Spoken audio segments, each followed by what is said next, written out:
తాలూకా GPF అంతా కూడా divert చేసేసాడు లాస్ట్ 5 ఇయర్స్లో. దానికి కోర్టుకి వెళితే టెక్నికల్గా ఏం చెప్పారంటే అన్ఎక్స్పెక్టెడ్గా వెళ్ళిపోయింది, డబ్బులు మాకు సంబంధం లేకుండా వెళ్ళిపోయిందని ఆన్సర్ కూడా గవర్నమెంట్ నుంచి కోర్టుకి వెళ్ళిన పరిస్థితి కూడా మనం చూస్తూ ఉంటే సిగ్గుపడాలి ఈరోజు. అంటే వాళ్ళు దాచుకున్న వాళ్ళ సొమ్ము కూడా వాళ్ళకి తిరిగి ఇవ్వడానికి కూడా లాస్ట్ గవర్నమెంట్ 5 సంవత్సరాల్లో కూడా జగన్మోహన్ రెడ్డికి మనసు రాలేదు అధ్యక్ష. ఈరోజు తిరిగి పోలీస్ వ్యవస్థల గురించి, విధానాల గురించి, రాజ్యాంగం గురించి ఆయన మాట్లాడుతుంటే కొంచెం మనందరం కూడా ఇబ్బంది పడాల్సిన అవసరం ఉంది అధ్యక్ష. లాస్ట్ 5 ఇయర్స్ ఇంకోటి అధ్యక్ష, మనకి వెహికల్స్ గురించి కూడా ఇందాక చెప్పారు. వెహికల్స్ గురించి కూడా చాలా క్లియర్గా చెప్పాం. డెఫినెట్గా కొత్త వెహికల్స్ తీసుకోవడానికి గవర్నమెంట్కి ప్రతిపాదన పంపిస్తున్నాం అధ్యక్ష. ప్రతి చోట కూడా వెహికల్స్ మీరు అన్నదైతే వాస్తవం అండి. వెహికల్స్ చాలా ఇబ్బందిగా ఉంది. అంటే స్క్రాప్కి వెళ్ళిపోయే వెహికల్స్ 15 ఇయర్స్కి ఎట్టి పరిస్థితుల్లోనే స్క్రాప్కి ఇచ్చేయాలి. ఆ వెహికల్స్ అన్నీ కూడా చాలా ఉన్నాయి. ఇంచుమించు 50% మనకి కొరత అయితే ఉంది. దానికి కూడా అధిగమిస్తాం.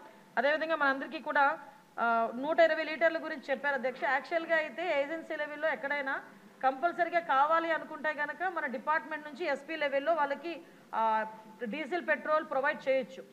కానీ పరిస్థితి ఎందుకంటే రిస్ట్రిక్షన్ పెట్టారు, 120 లీటర్స్ అని రిస్ట్రిక్షన్ ఉంది. దాన్ని ఈరోజు ఒక 300 లీటర్స్ వరకు కూడా రిస్ట్రిక్షన్ని పెంచే క్రమంలో ముందుకెళ్తున్నాం అధ్యక్ష.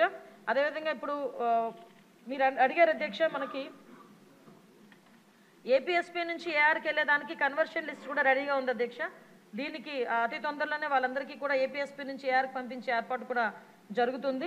ఒకటి మాత్రం క్లియర్ అధ్యక్ష, ఈరోజు ఏ శాంతి భద్రతలు అయితే వాళ్ళు మాట్లాడుతున్నారో, జగన్మోహన్ రెడ్డి వాళ్ళు మాట్లాడుతున్నారో, అంటే ప్రతిపక్ష నాయకుడు కాదు కాబట్టి అసెంబ్లీలో పులివెందుల ఎమ్మెల్యే గారు మాట్లాడితే ఆ ప్రికాషన్స్ తీసుకొని వచ్చి శాంతి భద్రతలకు మాట్లాడుతున్నారు. ఒక్కసారి బ్యాక్కి వెళ్ళాలి అధ్యక్ష. శాంతి భద్రతల విషయంలో శాంతి భద్రతలను కాపాడుకోవడానికి అసలు పోలీస్ డిపార్ట్మెంట్కి వాళ్ళు ఏం చేశారు?